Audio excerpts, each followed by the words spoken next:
All right, so literally this is all I have done today. Holy smokes, the NRA, there is, how does it get any worse? Like we always say, not real advocates, or they're a complete scam, or they're frauds, or they're anti-2A. They are everything that we've always thought they are. It gets worse. There's some recordings that have come out, some actual documentation, and of course, it is right down the vein of what we expected. Prepare for bullcrap. It's coming. It's the NRA. So buckle up. Here we go. Today's episode is brought to you by CMMG. Y'all know I love them. Get yourself ready to rock and roll for 2024, whether you get the big one or the small one. I can't tell you where to go, but I can tell you that I trust them. I use them, and my collection has continued to grow. I got my son one for Christmas. I paid for it myself. Why? Because I love them. Pick out your favorite chambering, your favorite color, your favorite one. Have yourself a good time. Can't tell you where to go, but use that coupon code right there. It's CMMG, and we're super thankful that they're partnered with this channel. Big thank you to those folks. You people, thank you for every thumbs up. Love y'all, love y'all, love y'all. All right, here's the deal. The NRA, it's a mess, and we've got some historical problems. I don't want to just go down in this pathway because a lot of guys are like, okay, if they're not good, Johnny, we just need to get them back on track. They've never been on track ever. Documented more than 75 years of anti-gun thumbs up. Every major piece of legislation that was anti-gun in Washington, D.C., they've given a thumbs up for, from the NFA all the way to the bump stock ban. They gave a thumbs up that is documented. This is not some grassroots organization that's fighting for us, the last bastion of freedom. No, it has been that way forever. We were all hoodwinked in the 80s and the 90s, and I used to pump my fist to Charlton Heston. He was a paid spokesperson, though I love him and respect to him. But it's a scam. The whole thing is a scam. Over the last couple of years, we've learned about Ackerman McQueen. That's their marketing company. And we knew that Ackerman McQueen, third party, they dump money to Ackerman McQueen for marketing. And then Ackerman McQueen is the one that's paying for Wayne's suits. Wayne's what?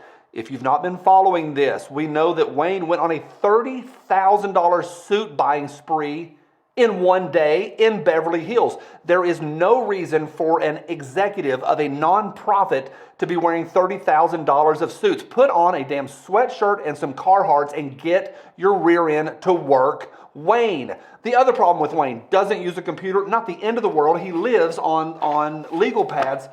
Is computer illiterate, which is a challenge in 2023. It gets worse. We know that he has the board on lockdown. His wife, why is she even involved in this? But his wife, my understanding, is the one that makes all board decisions. Who's coming onto the board? It's her friends, and has ruined and wrecked the board. Also, we know that the two of them, Wayne and his wife, they go to Africa on the NRA's dime and go big game sport hunting, which in itself I think is ridiculous.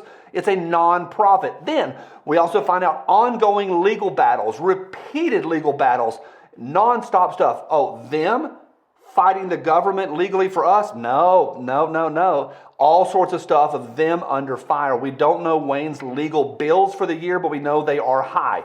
He resigns last week. $17 million golden parachute. Bunch of bullcrap. So, we've talked about it for years and years and years. A little bit of a historical setup with the board, the trips, the suits, Ackerman McQueen, ongoing legal battles. And then there's the big one, and that's what this is really all about, is that the New York State Attorney General is going after the NRA, understandably, for misappropriation of funds. And then today, we find this out. I'm going to read a lot because I don't want to get this wrong. This is from PROPUBLICA. Secret recordings show NRA treasurer plotting to conceal extravagant expenses, involving Wayne Lapierre. Audio obtained by the Trace and ProPublica reveals in real time the gun lobbying group, they're not, enacting a plan that would conceal payments for fancy hotels, limousines, and other luxury expenses connected to its longtime CEO for a decade. All of this aside, I get it and I understand business. and there are expenses, if there is an opportunity to take 5 multimillionaires on a really cool hunt and you spend $150,000, but you bring in $2 million in pledges for the next year, I get that. Those are expenses. So there are some, and they have to make sense. For a nonprofit, back to this. I don't want to just say that, hey, it's all, throw it all out. I get there are some expenses. Taking yourself to Africa? No, Wayne, no. At a meeting in June of 2009, the treasurer of the National Rifle Association worked out a plan to conceal luxury expenses involving its chief executive, Wayne Lapierre, according to an audio meetup obtained by the Trace and ProPublica. The recording was unknown to New York's Attorney General, who was pursuing the NRA and Lapierre over a range of alleged financial misdeeds. It shows in real time the NRA's treasurer enlisting the group's longtime public relations firm, Ackerman McQueen, to obfuscate the extravagant costs. Captured on tape is talk of Lapierre's desire to avoid public disclosure of his use of private jets, as well as concern about persistent spending at the Beverly Hills Hotel by a PR executive and close Lapierre advisor. A little bit more, if you don't mind me reading a little bit more, I want to get this right. I hope you do notice that all that stuff I set up at the beginning, extravagant lifestyles, Lapierre, New York, and Ackerman McQueen, it's all part of this story going back to 2009. Back to the story. During the meeting, which took place in Alexandria, Virginia, office of PR firm Ackerman McQueen, executives agreed that Ackerman would issue a Platinum American Express card to Tyler Hupp, the new head of the NRA's nascent advancement division, which was responsible for bringing in high-dollar contributions from wealthy donors. Ackerman would then cover the card's charges and bill them back to the NRA under nondescript invoices. Quote, "It's really the limo services and the hotels that I worry about." William Winkler, Ackerman's chief financial officer, said he's going to need it for the hotels especially, meaning, my paraphrase, he's going to need protection and going to need us to hide this and obfuscate all of that. Hide it, make it complicated.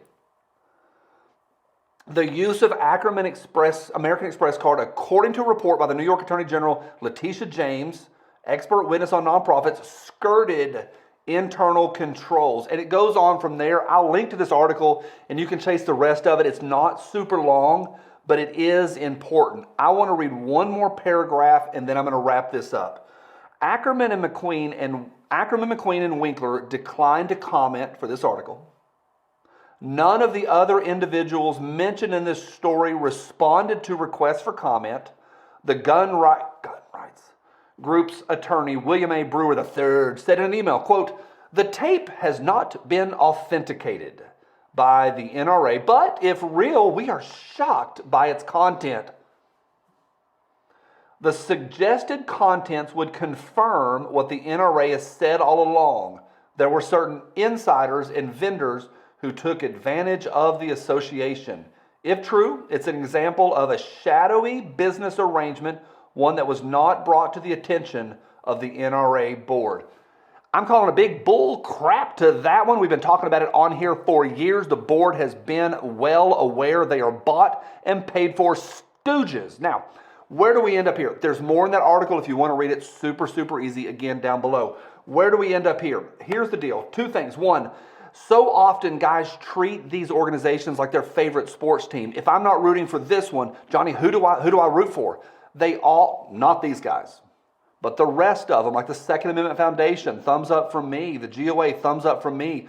FPC, almost a full thumbs up from me. There's a little bit of there, but that's a different story for a different day. And guys will say, and they'll bang in the comments, Johnny, tell me which one to follow.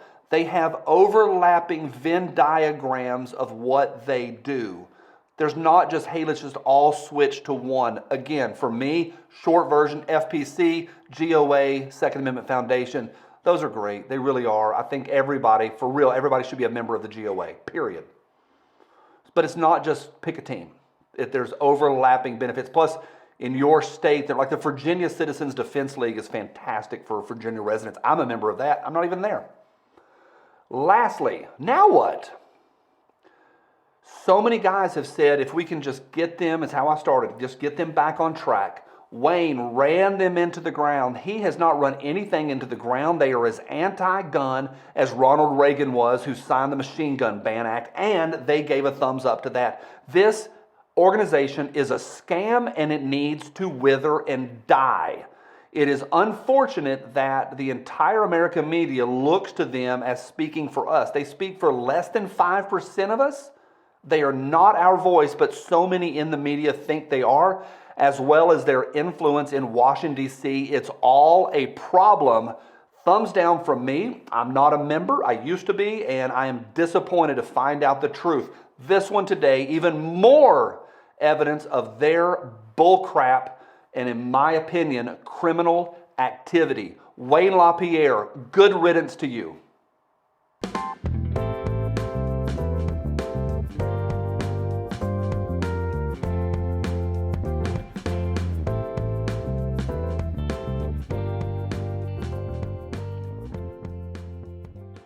Diabetes.